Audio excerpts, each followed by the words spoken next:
This is the marquee at work that I get to put information on.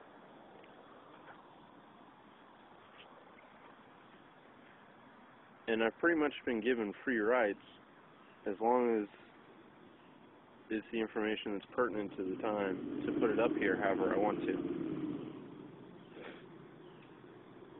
In Genesis 2, God brings all of the animals to Adam.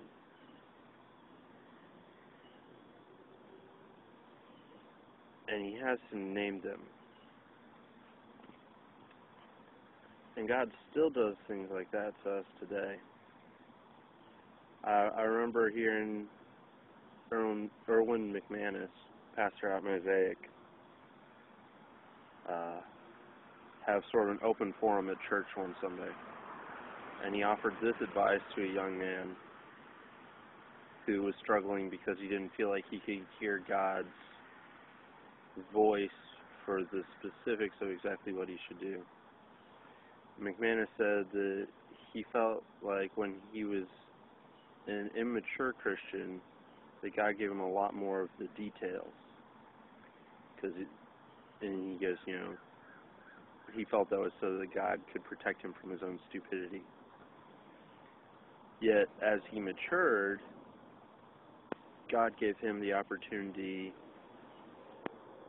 to start being more mature and making decisions and actually having faith in him and saying that I, made you, I've led you and guided you, and I trust you to make these decisions. And God oftentimes does that. It's hard for me. One of the things that I do is childcare. And I know that one of the best ways to run a childcare program is that you allow the children to take on a certain amount of responsibility and let them answer for themselves some things. Let them name and identify how they want that childcare to run. And this terrifies me. Not because I don't trust the kids,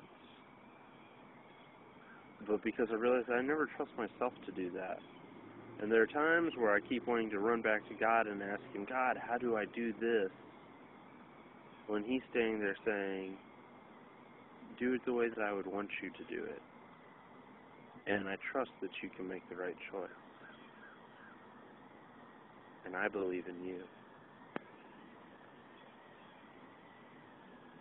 And that can be so hard to accept the fact that God won't always just give us every little detail about what we need to do, but sometimes he expects us to take a step of faith on our own.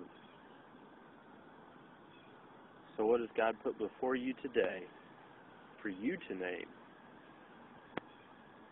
that he's waiting for you to do it?